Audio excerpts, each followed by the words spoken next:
Okay. A good vach, everybody. Good vach. A good moyed. How's everybody doing? How's everybody seder? Okay.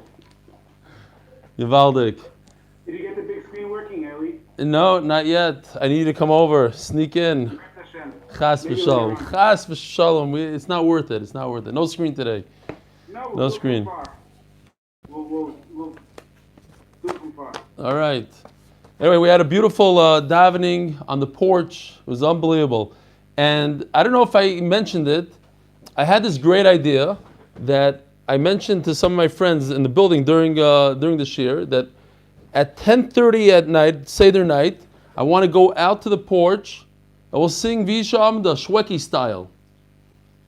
And then like a couple days later, I hear that they said, Reb Zilberstein said that you should go out to the porch and say Manishtana, but Shweki was... We went out to the porch, we had over 100 people singing Visham. It was beautiful. It was really beautiful. Avi, did you hear it in your house? You didn't hear it. Mati didn't hear it. But I think Noam, you heard it? Were you outside? I didn't see you. Yeah, we were outside. We were singing. You are? Okay, beautiful. I was busy with the front of the building. What? I didn't get the Visham done at home. You didn't get it? Okay, fine. Anyways, it was a beautiful thing. It was very inspiring, for me at least. All right, we'll do a couple of emails and we'll jump right into it. This is from Yeshua Ludmir. I didn't go over these. I'm just picking off the top of the stack. Hi from Lakewood. Just wanted to give you a shikayach for putting your share on Torah Anytime. You only got one email from a Torah Anytime listener since I discovered you on Shabbos Daf Beis. I'm hoping to go back and listen to all of Brachas before the next cruise Siyum. Just wanted to let you know you have some Torah Anytime fans, not only Zoom and YouTube. Huge Yeshua. All right? So Yeshua for the Torah Anytime fan. There's no eating during Shir Meir. He doesn't know the rules. The guy just doesn't know the rules. This is from another Binyamin. And this really is for Avi and Noam. We're just happy he showed up, Mayor. Why is that? Mayor Kenedis, we're just happy he showed up. Oh, you mean after you stuck him out and he didn't show up the other day? He's back, yeah. Okay, thanks. So this is for you, Avi and Noam. I found out about you from the back of a bus. Yes. So at least your advertising on the back of the bus in Ramat Bet Shemesh worked for at least this guy. I loved listening to your shir as a chazara. Your infectious energy really keeps me going. Here's another pat on the back. In fact, I hope to join you in person when we're allowed out of our houses. I live on the other side. I'm not sure what that means. Maybe that's in Mati's neighborhood.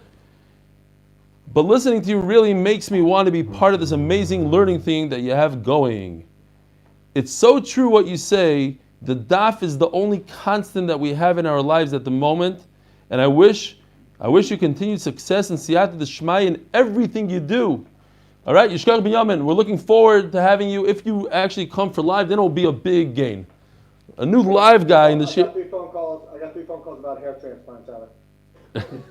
So, I'm doing better. My advertising is better than yours. Okay, great. So whoever doesn't know, these guys put advertisements on the back of the bus, and in a way to get them back, on Purim I made a huge poster that said the 8-minute transplant, put both of these bald guys on my deck, a 30 by 10 advertisement. Unbelievable. It was beautiful. Anyways, the Olam appreciated it. It was only up for Purim, and then it came up. But these guys, since nobody's using buses now, the advertising is going to be on there for months. One more? Do we have time? One more? Yes or no? Yes or no? Hands down or no? Yes? Okay, one more. Shalom Aleichem Rebelli. I'm a recently retired physician and I've always desired to join a Daf Yomi shir, but the present situation made that difficult. A chaver of mine, you may know him well, I don't know who that is, sent your link and the rest is history. First it was 8-minute daf, and then after my friend suggested the full shir, which was facilitated by the time change, I got hooked. I used the 8-minute for a quick chazara, which I find useful. I also am in another Gemara shir now studying Sanhedrin, and during the discussion at the end I remarked the last makab chayres the road we studied Balaturim wrote in Perek Pasuk Yud Beis. It's hard for me to read the Hebrew back to English. This can be that when the ultimate Gula will be very similar. Yes, the Balaturim was flying around. If this is it, I'm ready. Remain gesund and stark and keep driving. Yaakov Yehuda. Oh, this is from John Grun. I don't know if he means he's that a good chaver mine Gruen, maybe. I don't know. He's related to that guy. Where is Gruen? Is he on tonight? There's some sort of excuse, probably. No, he's not on. All right. What about Mendy Auerbach? Is he on? I can't start shir without Mendy Auerbach. Get him on before we start shir. I think Nachman Seltzer is on. I don't know. I feel a little like They're both on, and Ari's here also. oh, Ari's here, so then I can start. Okay, so let's start. Rabbi Sai, we're holding the beautiful story of Reb Shimon Bar Yochai, Daf Lamed Gimel on Beis, Lag Ba'omer, Daf Lag Ba'omer. So we're holding all the way at the end, and as a treat for doing this story, we're going to jump into serious bain hashmashot sugyas. So we are holding, let's see how many lines from the bottom. We just finished saying, it's like 5 lines from the bottom, that once Reb Shimon Bar Yochai came out of the cave, he was able to answer Reb Pinchas ben Yair 24 answers on every question Reb Pinchas ben Yair would ask him. Where before he went to the cave, when Reb Shimon Bar Yochai asked Reb Pinchas ben Yair a question, Reb Pinchas ben Yair would answer Reb Shimon Bar Yochai 12 answers. So it was a 36 answer swing. Says the Gemara, Omar, Reb Shimon Bar Yochai said, Hoyel v'israchesh nisa, since I was saved from the Caesar and I'm alive and well, Ezel, Asakin, Milsa. Let me go make something special for Klal Yisrael, for the people. The Chsiv, how do I know this concept? I should do something good for the Klal. Vayava Yaakov Shalem. When Yaakov came to Shechem, he was whole. He was in one piece. V'amarav Shalem begufay. He stopped limping. He was healed from his limp. Shalem b'mamaynai. His money that he spent on Esau, very expensive gift, it didn't cause him any harm. He still had all his money. Shalom b'seirasoi, and his Torah, even though he was traveling, he remembered all of his Torah. Vayichan is pnei yair. Omarav matbeya tiken lohem. So, what did he do? Chen. He gave them a coin. Now they were an established city, they have a coin. Ushmul Omar shvakim tiken lohem. So as I was learning the Gemara for the first time, I didn't see anybody mention it, but it's very interesting that Shmuel says shvakim tikin lahem. Yaakov Avinu made marketplaces. Rabbi Yochanan Omar mechatzais tikin lahem. It's actually bathhouses. But what's interesting is that this whole story of Reb Shimon Bar Yochai started because of the marketplaces and the bathhouses. Reb Shimon Bar Yochai said, the marketplaces are for the Zaynas, the Mechatzais for themselves. It was a diss on the Romans, and that's why he had to run away. And all of a sudden, the whole story ends off with that Yaakov Avinu, he was misakin a merchatz and marketplace. So, what is Reb Shimon Bar Yochai going to do? Omar Ika Milsa the boy Takun. He started asking people, "Is there something I could help you guys with?" So he was big into his learning, and nothing is important, and whoever works gets burnt to a crisp. Let me help the Olam. Amrulay Ika Duchta the Isbei Suffolk tuma. Perhaps they told him there's a place that they can't go there. Why? Since there's a Suffolk tuma, the Kohanim can't go through. It's a thoroughfare, and they can't get through there. So they have to walk all the way around. All the way around is a big problem for them. Omar, okay, so let him fix it. Omar eki inish the other this chazik hoche betara. So now we're holding the Flamdal and Aleph on the top. So he asked, is there anybody that knows that this place, this thoroughfare, that today is a Suffolk tuma, in other words, there's a body buried there somewhere? Does anybody remember that this was not a Beis HaKvaros? Because if it is a Beis HaKvaros, it's also to exhume the graves. You can't exhume the bodies. I was just talking to somebody who brought a mace in to the country, unfortunately, a young guy that was nifter last week. So, first of all, I didn't know this. Do you know how much it costs to bring a private jet from America to here? How much? Naughty? Show me with your finger. He went like this. What is that? 400,000? I don't know. Anyways, it's close to $200,000. Oh, he's saying 300,000. No, they got it. They got it for 200,000. It was a small jet. They held 5 bodies. It's a lot of money per body, because usually it only costs about $5,000 to bring a nifter here. Anyways, because the issue is to exhume a grave, so you could do it. There's halachas how to do it, and people do it. I was at a funeral actually here in Bet Shemesh where they did that. They brought but they say it's a lot of tsar for the neshama. It's a lot of tsar. So in order to prevent that, these 5 people spent all that money on bringing the nifter here. It's unbelievable. I'll call upon him. If you could establish that this place was a real Beis HaKfaris, you don't have rishos to go and exhume all these graves. Just a kohen could start going through there. If you bury a person and you make a t'nai and there's some reason, whatever. That's in the kitchen. We're doing the share at home. Now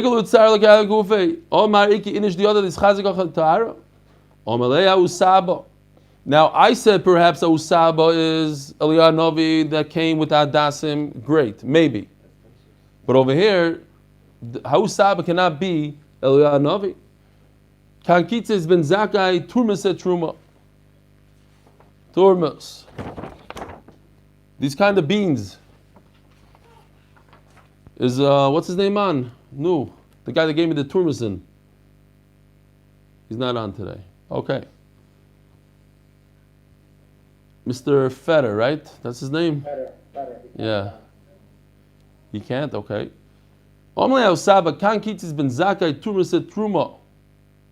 Maybe this is. Hold on. Am I confusing with something else?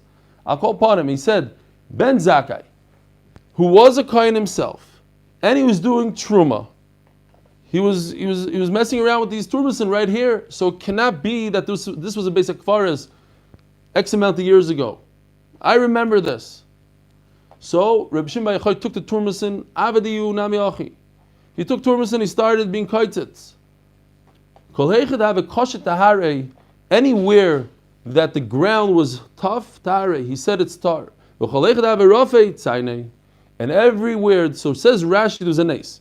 The bodies inside the ground started lifting up, and they made the dirt softer. So Reb Shimon Bar Yochai knew, here's a body. He didn't exhume the bodies like he wanted to begin with. When he was asking the question about Beis HaKfaris, it seemed like over there he was thinking about exhuming. No, he made a marker, and the Koyahanim could go around that marker, and they could get to where they need to go.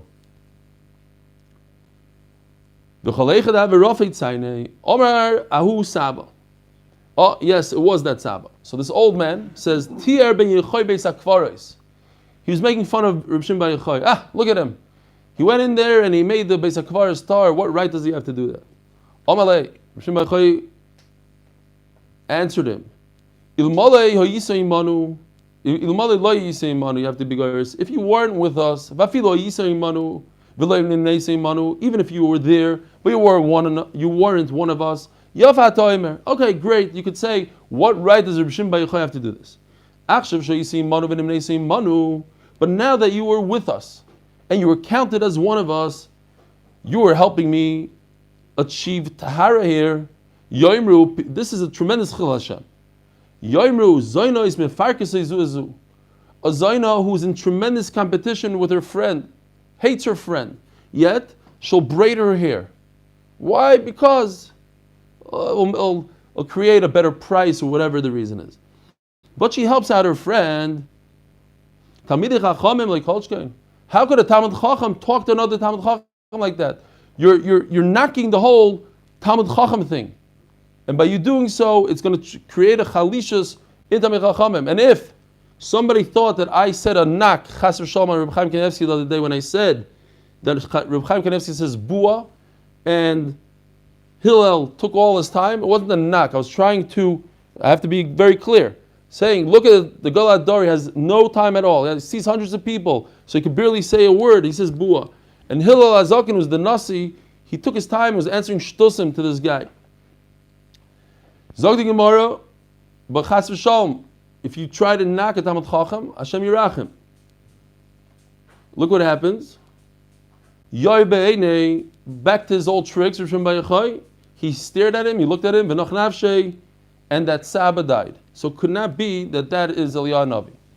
Novel Shuka. Where does Taisus say? Yeah, I know the Taisus. That's why I said that. You weren't there yesterday in the morning. If you were there, you chab. Novel Shuka Chazi LeYehuda Ben Gerim.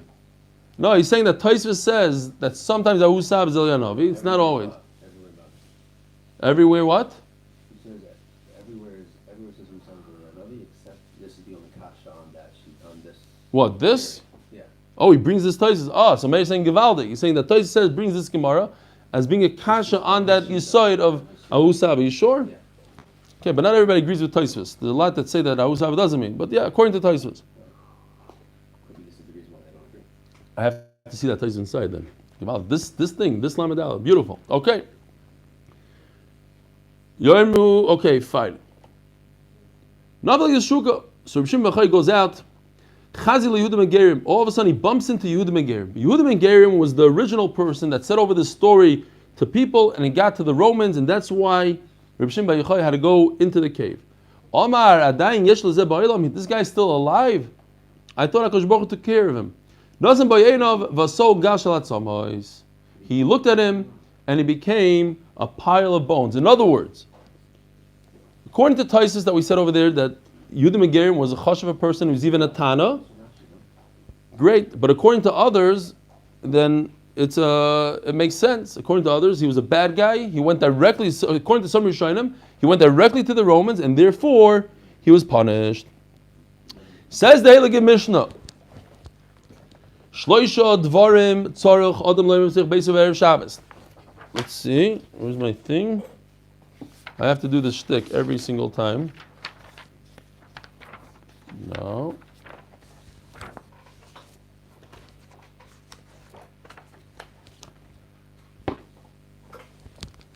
Okay.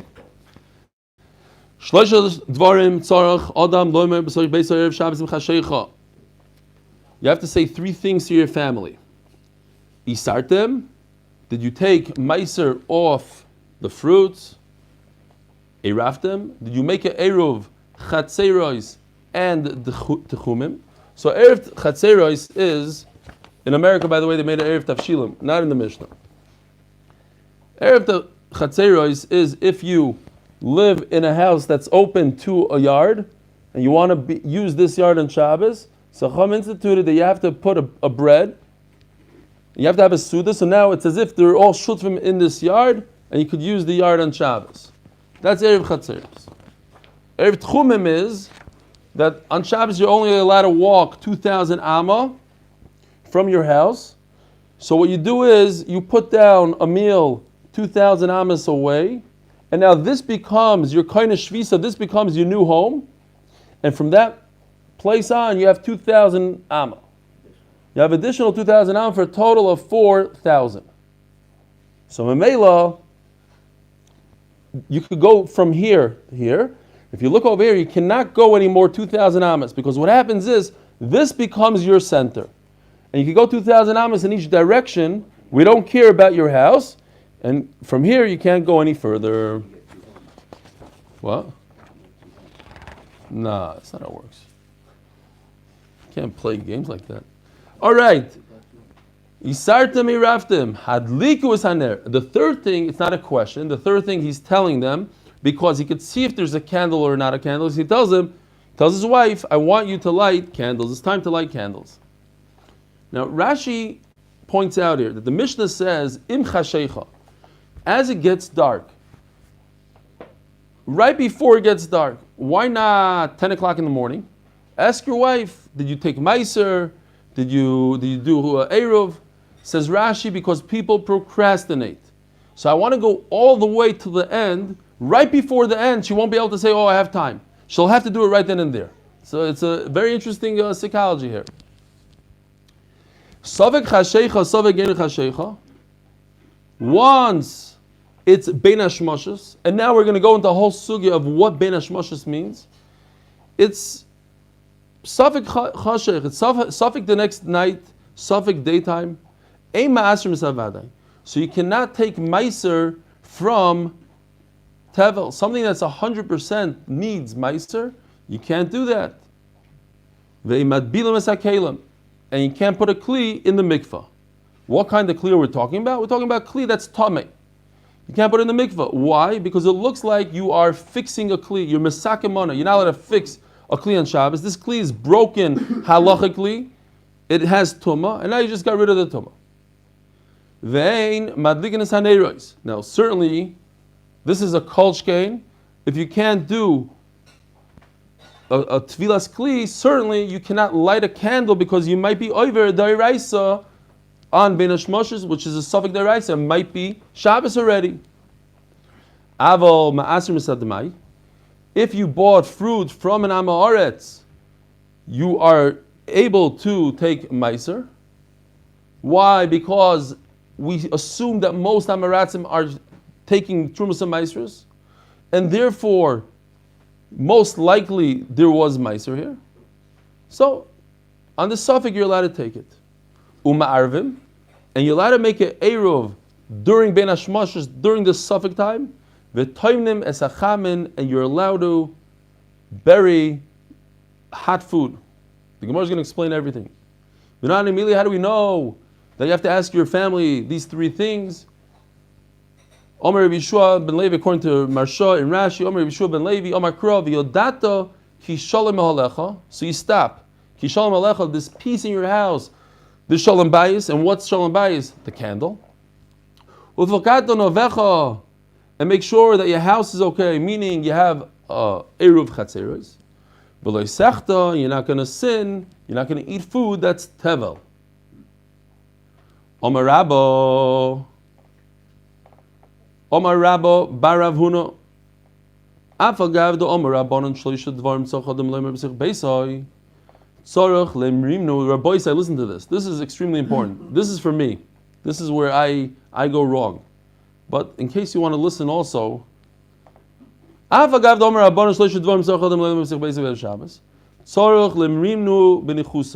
to speak to the people in your family. If you want your children to listen, I hope my kids are not listening, you have to talk benichusa, calmly.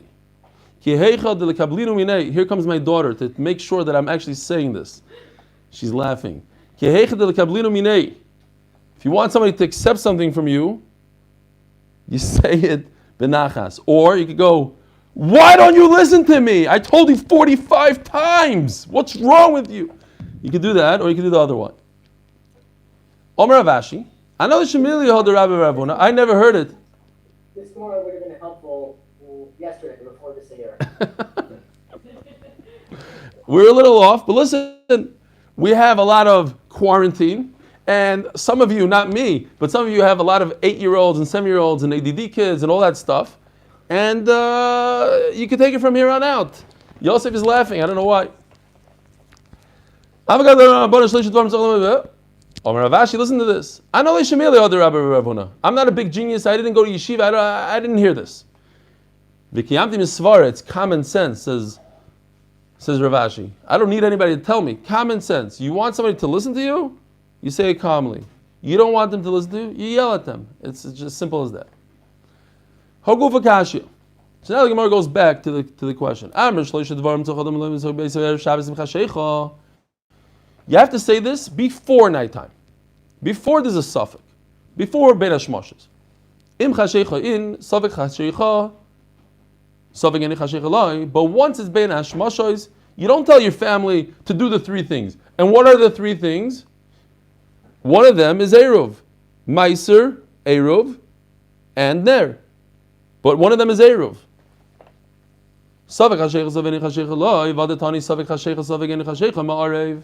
We have a problem here.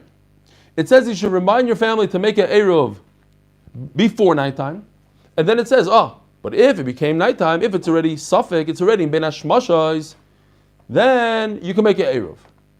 But it says you should tell your family before bain hashmashos. Which one is it? Simon.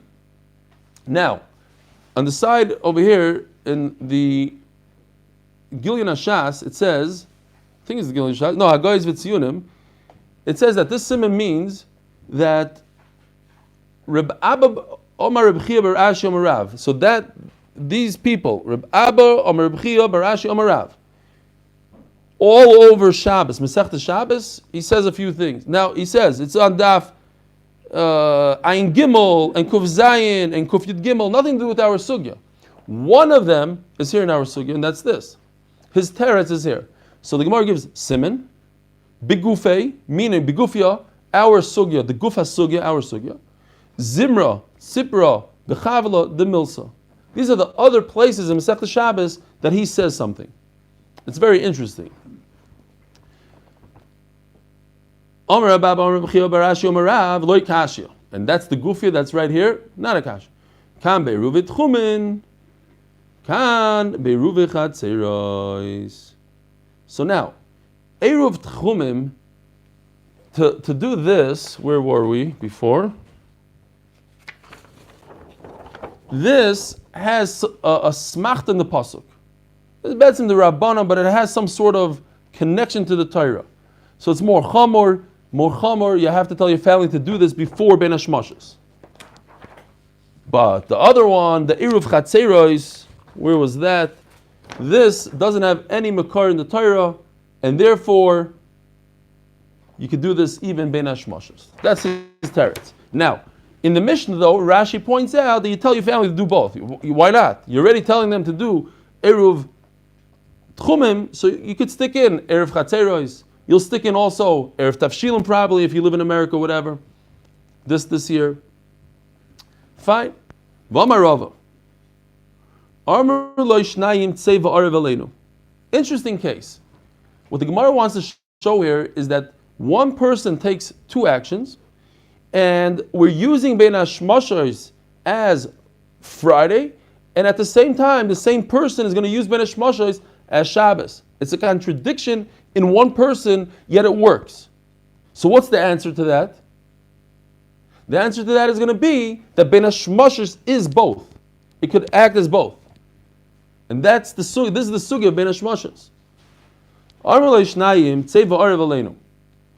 They make a shliach, they tell a guy, you go out and make an eruv for us.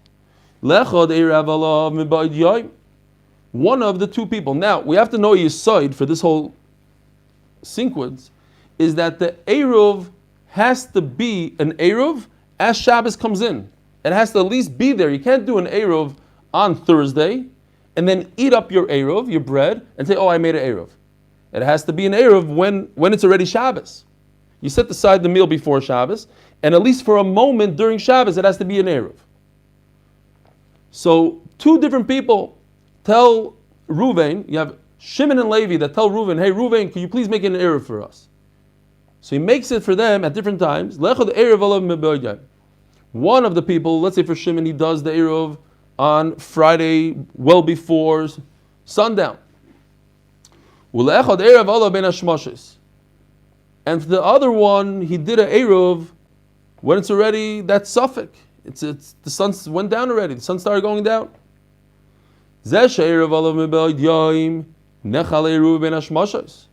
So for the one that he did the eruv well in advance, his eruv was eaten up on bain hashmashos.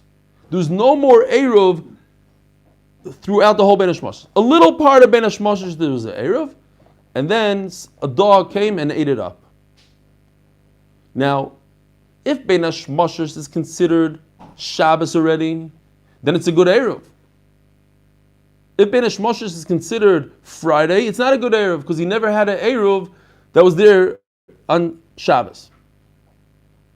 The halacha is that it's a good eruv. In other words, we're going to say that bain hashmashos is considered Shabbos, and his eruv was in existence for a minute of bain hashmashos, so his eruv was there on Shabbos for 1 minute. That's enough to make it an eruv. Second case, v'zeh eruv olav bain hashmashos. He put the eruv down bain hashmashos. Nechal eruve mishechashcha. The eruv was eaten by a dog. When? After darkness. After bain hashmashos. Shneim kanu eruv. In both cases, it's a good eruv. So let's talk about the second case. He put the eruv down on Shabbos. You can't put an eruv down on Shabbos. You have to put an eruv down before bain hashmashos. But he put it down on bain hashmashos. And yet, this is considered a good eruv. Why? Because for the second guy, we're going to count bain hashmashos as Friday, not for Shabbos. and the dog ate it after bain hashmashos. So now you have a case where a person puts down a Eruv on Friday and was eaten on Shabbos, it's good. But as the Gemara Manavshach, if we're going to count bain hashmashos, and we're going to describe what bain hashmashos is in great detail in a minute. But if bain hashmashos is daytime, basra likni, kamaloi likni. So if bain hashmashos is daytime, then the second case is good because he put the Eruv down during bain hashmashos. Bain hashmashos is considered Friday, so it's a perfect Eruv here. He set the Eruv aside on Friday, and a dog came and ate it on Shabbos. Great. Kamaloi likni. But the first case isn't good because he put the Eruv down on a Friday, and it was eaten on Friday. It was never there during Shabbos.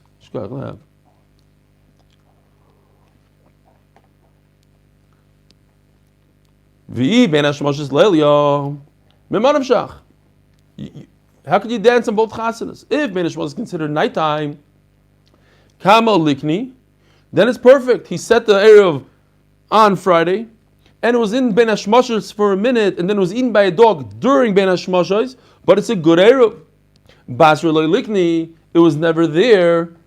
He never said it before Shabbos. He said it on Shabbos. Says the Gemara, bain hashmashos sveikahu usveika d'Rabbanan lekula. We don't know what bain hashmashos is. Bain hashmashos could be Friday, could be Shabbos. And since we're dealing with the Rabbanans here, the whole Eruv is the Rabbanan, so we're mekel. Okay, we'll get back to bain hashmashos. Now, just so we know, you're not permitted to take a pot of cholent. I don't know if you guys do it. Like when we have a kiddush or something here, we get a giant pot of cholent and we put a blanket on it before Shabbos and it keeps the heat in. That's burying. You're not allowed to bury a pot of cholent before Shabbos if it's moisef hevel. If the blanket has heat to it. But if it's just a simple blanket, that's not moisef hevel. It doesn't add heat. It just contains the heat. But there are certain things, salts or whatever, that add heat. That you're not allowed to do. You're not allowed to bury a pot, even before Shabbos, in something that adds heat. And we're going to see the reason.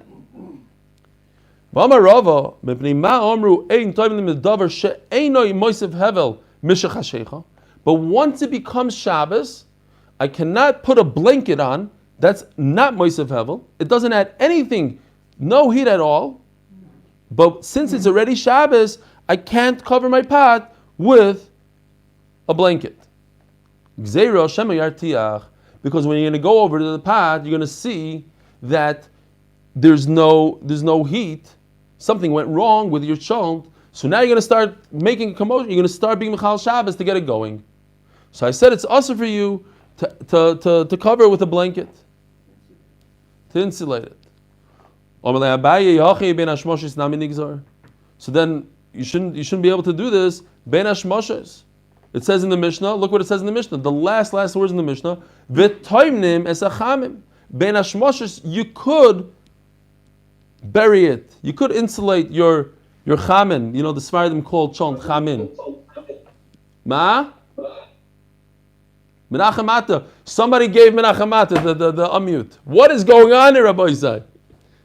What is he saying? I didn't hear what he said. Small correction. Yeah. Regarding a tuma, if your pot is on the blech or on the plata, you are not allowed to cover it completely, even with a regular blanket, because that's considered moisef hevel if it's completely covered. Yeah, but I wasn't talking about a blech. I was speaking about. Oh, you mean because I said about the cholent for the kiddush? That's right. Got it. Okay, we're not talking about a blech here. We're talking about a pot. That, on its own, then you're yeah, right. on its own. Fine. Shkoyach. Welcome to the unmuted people. Shkoyach. It's actually very good. I'm controlling it on my own. I'm not. Why not? I don't have permission. Somebody unmute him. I said, please, I need him unmuted. Immediately. Menachem Ata. What do I do with Menachem Ata? You guys don't know. He's the Balkari in our shul, and I heard Kriyas HaTorah from him today. Everything is unbelievable. Okay, it's mamish. It's such a. And even the Kaila, Hello, you know what happened? I was in between two minyanim. So our minyan, the whole minyan did Ka'ela. So then I went to the other minyan, and I knew there were a bunch of, whatever, from a different shul. So when they got to Ka'ela, I was the only one. I screamed out on top of my lungs. Some people looked at me with a dirty look. Some people laughed, whatever. It's one of the chiyuvim. You have to do Ka'ela. But in Chicago, every yontif in Chicago, I have a minig. When the guy goes Ka'ela, I go Ka'ela. I do a revi. And then everybody looks, what is going on? That's my minig. Anyway, Zakti Gemara. V'amar Rava. Mipnei ma omru ein toimnim v'dov shem moisev v'shachashik zev shem yatiyach amalei abaye yihachi ben hashmashot nam nigzor amalei stam g'deiros roitresein. You're talking about bain hashmashot. It's right before Shabbos.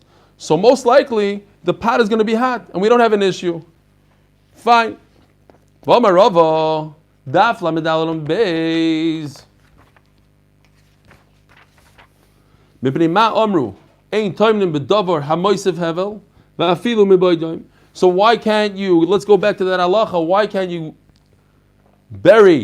insulate a pot with something that adds heat before Shabbos? It's way before Shabbos. It's 2 hours before Shabbos. Why can't I do it? Perhaps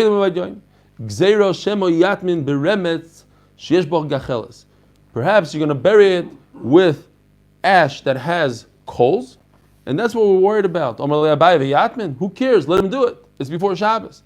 Once you're talking about coals, now we have a chashash. You're going to go to your pot for your chont, and everybody, I don't know about your minig, in our family, after the Suda, everybody runs to the kitchen and grabs a little chont, maybe a half hour after so whatever it is, but they're messing with the chont at night. And once they go to the chont, they'll see the coals, and they'll start, they'll stoke the coals, and that's the problem. Tana Rabbanan. Let's talk about bain hashmashos. Bain hashmashos is Suffolk min hayoyim min halayla. It's a Suffolk whether it's day or night. Suffolk kuli min hayoyim. On the one hand, it could be completely day. Suffolk kuli min halayla. Could be completely night. Matili noisel lechoyim shnei yomim. It could be both. It could be one or the other. It could be day. It could be night. It could be day and night. So what do? We give it the chumrah of everything. Ve'ezeh bain hashmashos. Mishetishka hachama kol zman shepnei mizrach ma'adimin. So, I was studying the sun today because I was learning the sugya. As long as the mizrach, which by the way, when the Gemara says mizrach here, the Gemara means ma'ariv. Pnei mizrach. It's not talking about mizrach because the sun sets in the west. Pnei mizrach. Fine. When it's red, it has, the clouds get that color, the beautiful color. I don't know if you guys on the bottom floor see it, but we have a beautiful sunset. We have a different sun than you guys. So, mishatishka hachama kozman shepnei mizrach ma'adimim. As long as the sun is red, the sky is red. Now, hichsif ha'tachtoi v'li hichsif ha'elyon. This came as a little bit of a chiddush to me, I have to admit, because if you think about it, you close your eyes for a second.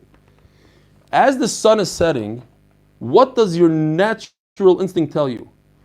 The horizon, the closest part of the horizon as the sun disappears, is that going to be red or black? In other words, if part of the sky is black and part of the sky is red, which part is it that becomes black first?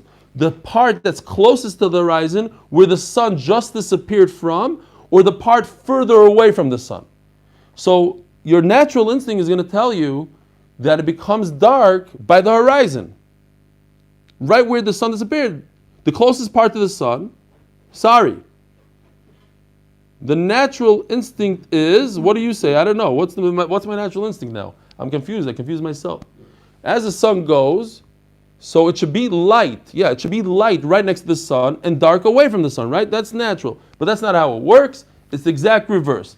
You can see that in this picture, actually. You see it's dark down here and light up here. And that's pasha. We know why, because the sun reflects onto the to the clouds above, and what's closer to the horizon doesn't have clouds, so mela it's dark over there. So it's going to hit the clouds up above and make that nice, beautiful sunrise that we have, and lower, and Noam is saying, wow, he didn't realize it either. But whatever is closer to the horizon is black, is dark. Yeah? You see that? Looks like an ocean. Looks like an ocean. Maybe it is an ocean. I don't know. Probably is an ocean. But it's dark down here. That's the point. It's black down here. So that's called Hichsif Hatachtoin. The bottom part, the closest to the horizon is the Tachtoin. The Hichsif Elyon, higher up, is not dark yet. It still has that beautiful hue from the sun.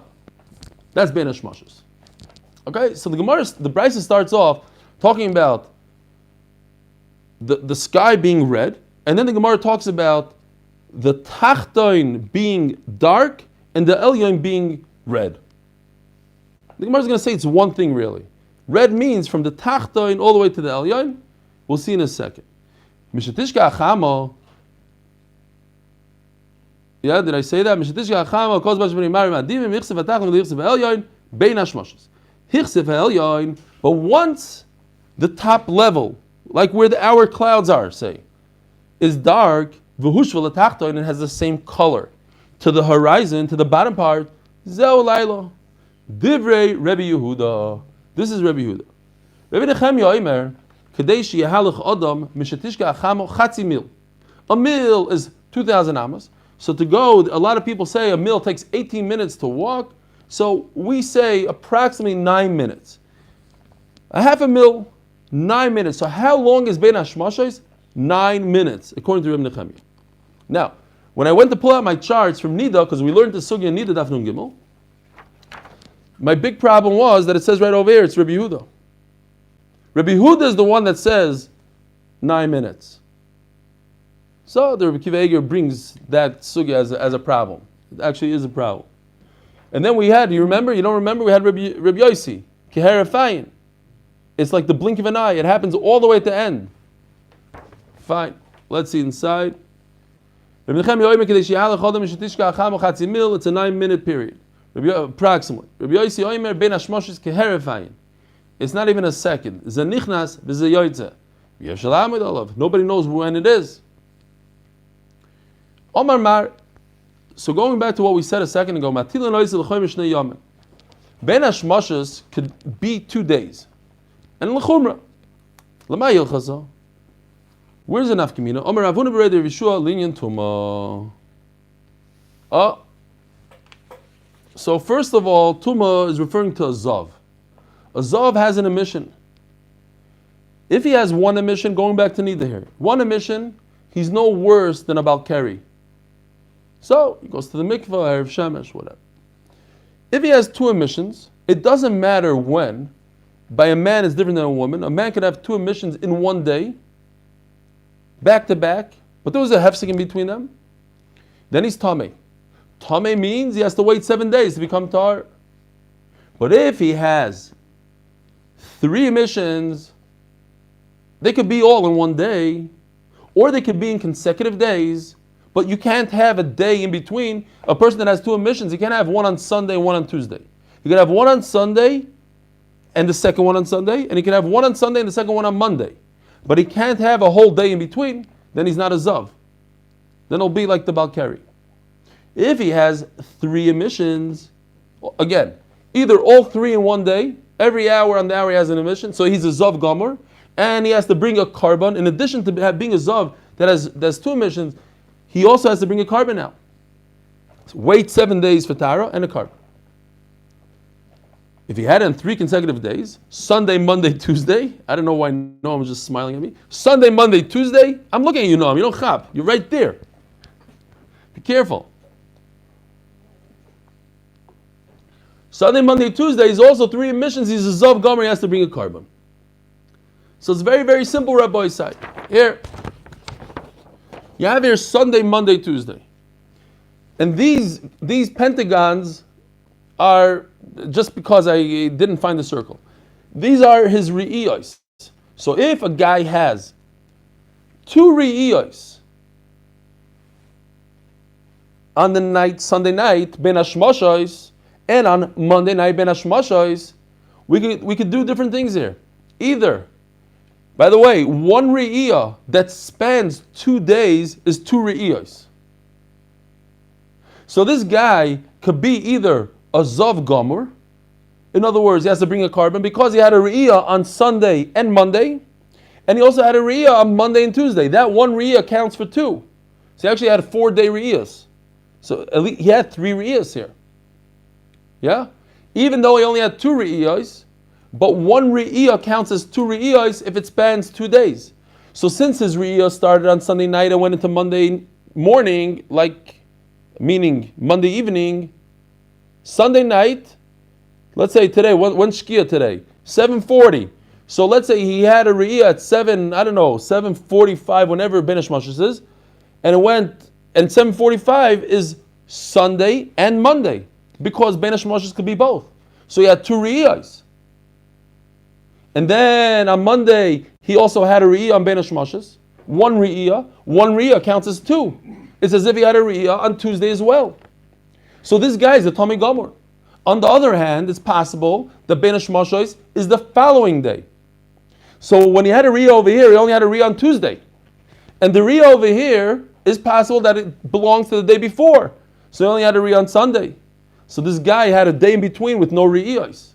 So he's not Tomei at all. He's only Tomei as if he had a 1 re'iyah. He's not a zav. He's just a balkari. That's the problem. But if you say it's l'chumra, then this guy is a zav gomer. His 1 re'iyah over here equals for 2 days. His 1 re'iyah over here equals 2 days. Is as if he had a re'iyah on Sunday, Monday, Tuesday, and therefore he has to wait 7 days and then bring a carbon. If he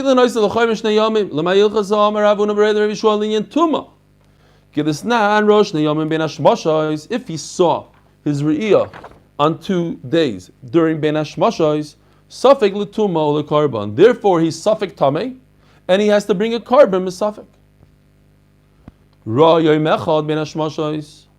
But if he only saw 1 day, forget about the second pentagon, only the green. So it's possible that he's tamei for 2 re'iyos. 1 re'iyah equals 2.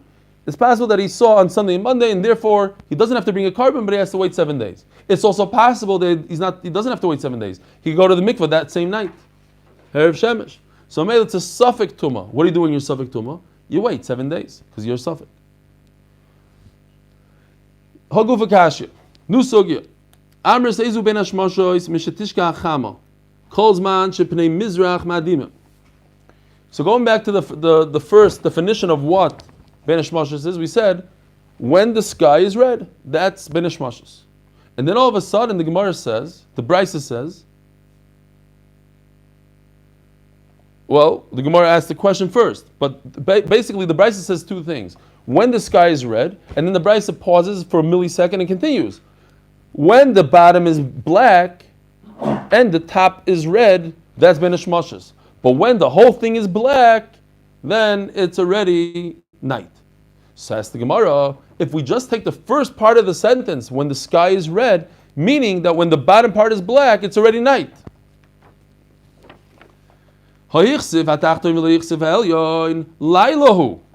If the bottom part, the horizon, is black, is dark, and the top is red, it seems like from the first part of the sentence that's considered night. And then it continues the sentence, if the horizon is dark, and the top part is still red, bain hashmashos, that's considered bain hashmashos. So what do? It's a contradiction. It's one sentence that explains itself. What's considered bain hashmashos? When the sun goes down, when the whole horizon is red. And then the horizon became dark. It continues from red all the way into when the sky is completely red and nice, all the way to this area where it's dark in the horizon. That's still bain hashmashos. But once the upper part is the same color as the bottom part, laila, that's considered nighttime according to everybody. Not according to everybody. No, he says in fact we're talking about 2 separate zmanim. there's a zman of red, and then that's considered day. This, when there's dark by the horizon, that's bain hashmashot. Not when it's red. A second ago we said red is bain hashmashot, this is bain hashmashot. It's all one shear. Now he's splitting it. He's saying no. Bain hashmashot starts a minute and a half later. It's red. The sky is red. It's beautiful. A minute and a half later, it turns into this. All of a sudden, the horizon becomes dark. That's when bain hashmashot starts. Here's the value of the day in Laila. Rabbi Yosef Amar Rabbi Yudam Shmuel Katani. Mishatishka Chama. Kozman sheprei mizrach ma'adimin yaim. He sticks in the word yaim. It's a yaim. You're right. It's two parts. The sentence is telling us two halachas. It's not one long sentence explaining itself. This is the beginning of the sentence saying that when the sky is red, it's daytime. It's not bain hashmashot, daytime. Then the end of the sentence tells us the halacha bain hashmashot. Hirsev atachta v'lehirsev ha'elyon bain hashmashot. Hirsev ha'elyon v'ushvel atachton. But once the whole sky is dark, there's no beautiful colors, Laila, that's considered night. Says the Gemara Vazat Tamayu. And they all go in their own shita, the itmar. Everything is consistent with their own shita. The itmar. Shir ben hashmashos b'kama. How much is ben hashmashos? Omer Rabba, Omer Rabbi Yehuda, Shmuel. Shloisha chelkei mil. 3 parts of a mil. My shloisha chelkei mil. Well, let's figure it out. What does it mean? If you're telling me it's 3 halves of a mil, well, there's a much better way to say that. Name a mil mechza. Just tell me 1.5. 3 halves is 1.5. Elo tlosa tilse mila. It's 3/3 of a mil. There's also a better way to say 3/3. Name a mil. That's 1 whole. Elo.